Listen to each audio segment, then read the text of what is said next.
and that they're playing with the very first steps of that game. They've moved the first pawn out onto the chessboard of the global thermonuclear war chess game. That is the world. Yeah. Everybody. Yeah. Every single nation that's involved in every conflict and all these people controlling resources over a group of gigantic people with their representative, and they're saying these people are the bad people and they're saying you're the bad people. It's just like human beings have always done. It's like literally a part of our system. So I agree with you that we are built and hardwired for deep levels of violence. Those of us that have been lucky enough to live in safety and security, we may not realize the violence we're capable of because we've never had to survive. Right. But I do believe that there is a difference. You mentioned the lessons of World War II, right? We were capable of violence. Hitler was capable of violence, but we were not the same as Hitler. Right. There was an imperative for us to defeat him at almost any cost, and we did horrible things in that war. But people understand that there was a good side and there was an evil side. Yes. Now, I don't know if you or most of your listeners feel this way about Israel, but I do. I think that in this situation, Israel is the good guy and Hamas is the evil guy. I think some people feel Hamas is just acting like anyone would if you had taken their land, and they're freedom fighters that go a little bit overboard.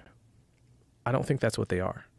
I think they are a death cult that really believes what they write in their charter in the late 80s, that they want to annihilate every single Jew in Israel and replace it with an Islamic State and eventually have a state like ISIS.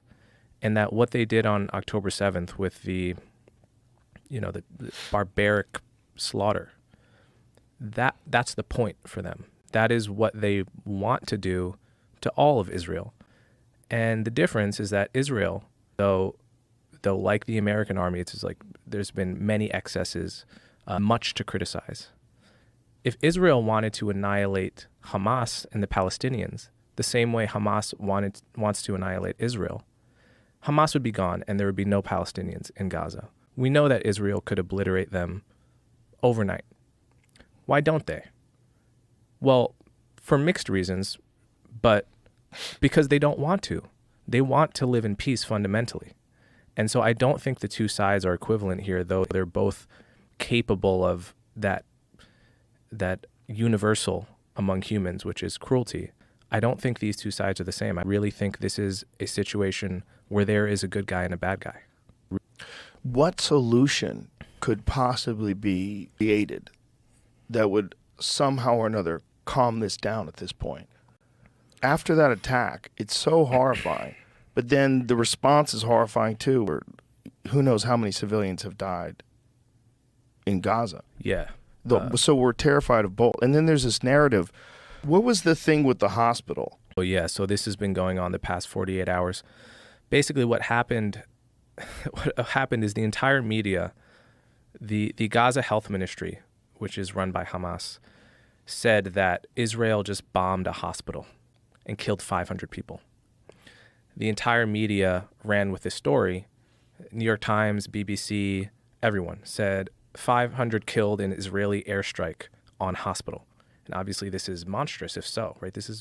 Why would Israel bomb a hospital? Israel is known to have at least a policy of not bombing hospitals because Israel feels that it wants to generally respect what a war crime is, right?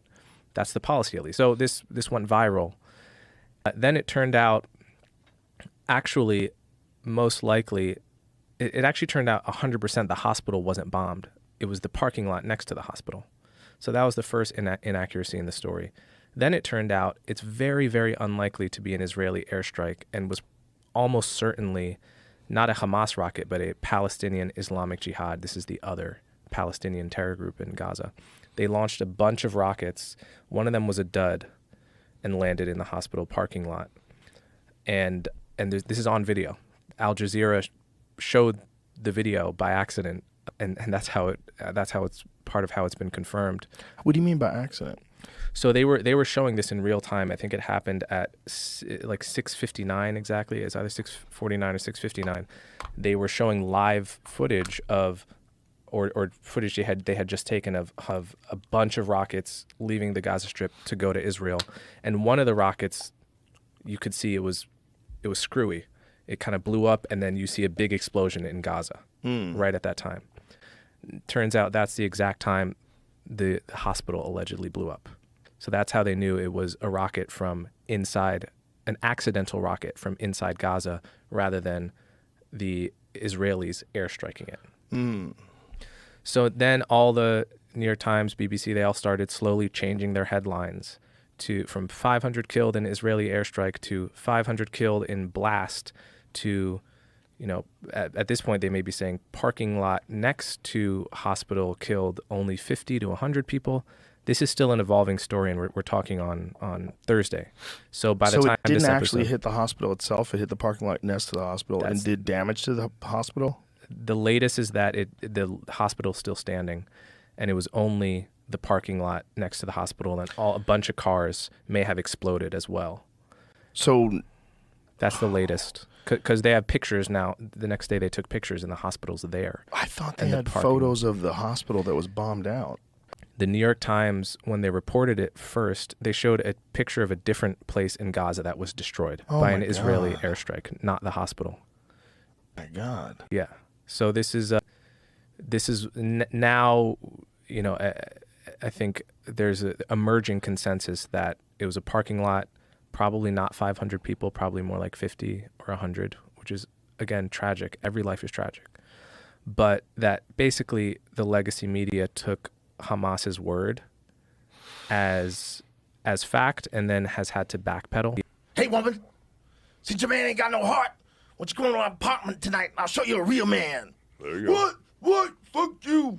Hey, woman, since your man ain't got no heart, why don't you go in my apartment tonight? I'll show you a real man. There you go. What? Fuck you.